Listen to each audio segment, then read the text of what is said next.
Nicolas de Sadelère, le commerce international est-il l'ennemi ou l'allié du droit de l'environnement? Question embarrassante pour un juriste qui ne s'encombre pas de schémas manichéens.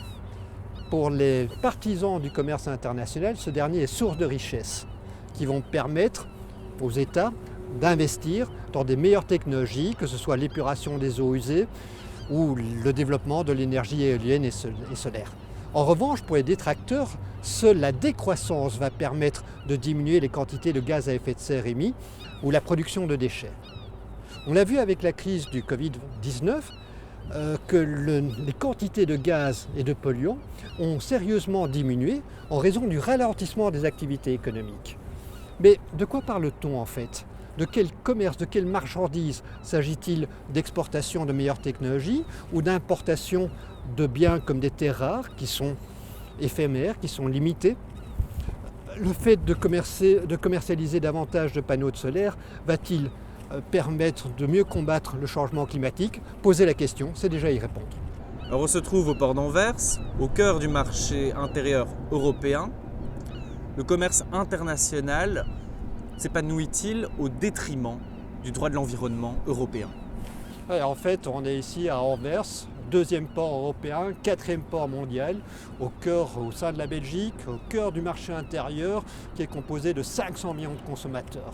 Les consommateurs sont riches, importent énormément de biens de tous les autres continents.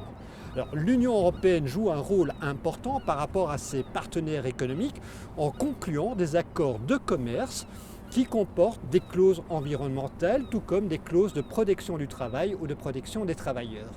Et en concluant ces accords internationaux, l'Union européenne ne cherche pas seulement à accroître le flux d'échange de biens ou de services, mais également à exporter ses valeurs et ses standards normatifs en rapport, par exemple, avec la protection de l'environnement. Donc le commerce international vu par les Européens ne se fait pas nécessairement au détriment de la protection de l'environnement. Pourtant, en 2016, le TTIP et le CETA se sont retrouvés dans l'œil du cyclone.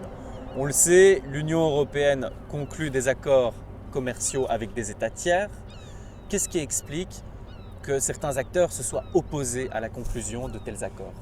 Je rappellerai d'abord que le TTIP n'a jamais vu le jour parce que Donald Trump a trouvé qu'un tel traité de commerce et d'investissement présentait une menace pour les intérêts américains. En revanche, le traité CETA, qui est conclu entre l'Union européenne et le Canada, a été signé et conclu, est entré en vigueur, hormis le chapitre sur la protection des investisseurs, que ce soit investissement de portefeuille ou le mécanisme de règlement des différends qui oppose les investisseurs aux États. Et c'est principalement ce mécanisme qui a suscité le courroux des opposants, des églises, des syndicats, des organisations de protection des consommateurs ou de protection de l'environnement, car ils y voient une véritable menace pour l'état de droit, dans la mesure où un tel mécanisme, un tel régime vient court-circuiter la compétence des juridictions civiles ou des juridictions commerciales qui généralement tranchent les différends qui opposent les investisseurs aux autorités étatiques. Oui, mais dans ces accords, on parle de commerce ou d'investissement? En fait, des deux, parce qu'il s'agit d'accords de nouvelle génération. Ce sont des accords qui couvrent toute une série d'aspects commerciaux, de biens, de marchandises, de services, de capitaux, mais aussi de protection intellectuelle, de marché public, d'ouverture à la concurrence, de développement durable, de protection des travailleurs, des consommateurs et de leur santé, mais également un volet de protection des investissements en offrant des garanties tout à fait spécifiques, tout à fait extraordinaires aux investisseurs. Alors, c'est là où les choses se corsent.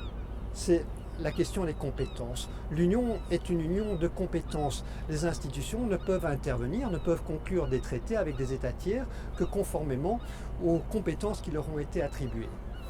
S'agissant du volet commercial, la Cour de justice a jugé que ces compétences étaient exclusives, qu'elles se rattachaient à la politique commerciale commune de l'Union. Cette dernière s'exprime d'une voix.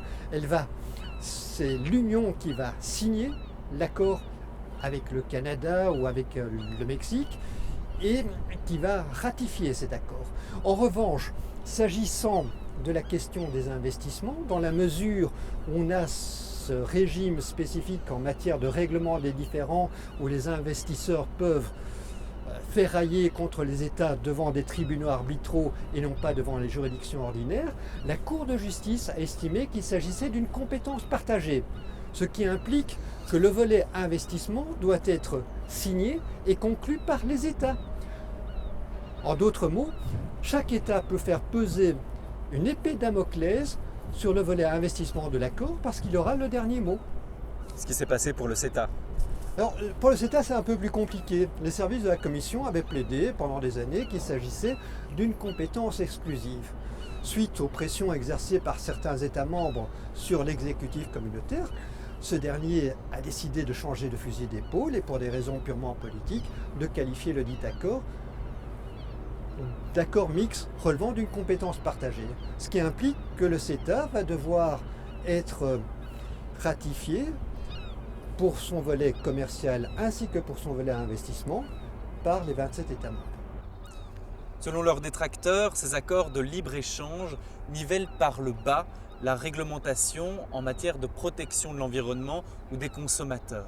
Y a-t-il un risque? Les premiers accords commerciaux visaient à faire sauter les obstacles de nature tarifaire, notamment par une diminution progressive des droits de douane. Cet objectif a été largement atteint.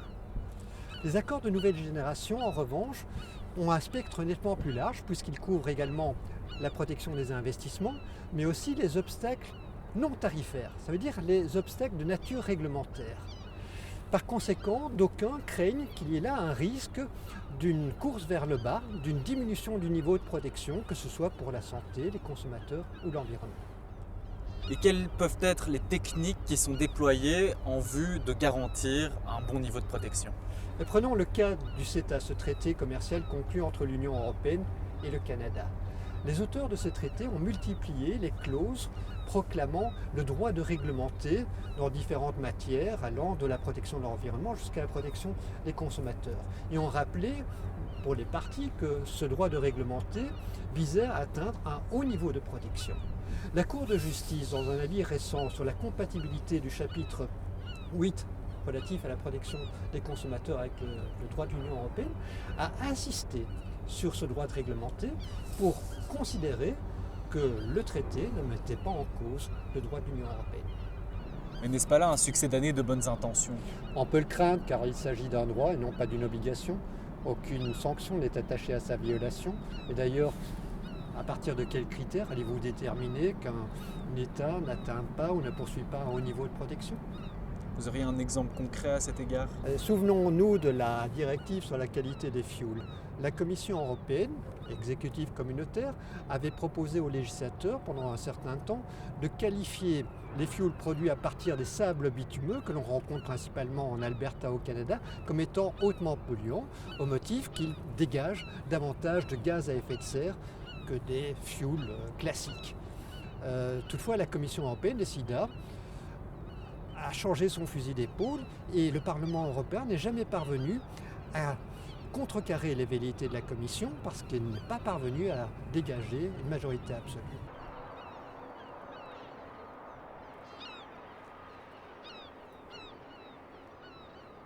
On l'a vu, le principe de précaution est un principe phare en droit européen de l'environnement. Avec les accords de libre-échange, passe-t-il aux oubliettes? On le sait, les Canadiens adoptent une approche relativement timorée s'agissant des risques liés aux nanotechnologies, aux OGM, aux produits phytopharmaceutiques.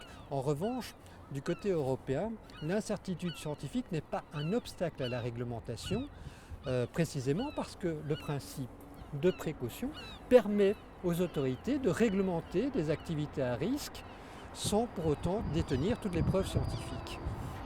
Alors, les Canadiens sont farouchement opposés parfois au principe de précaution.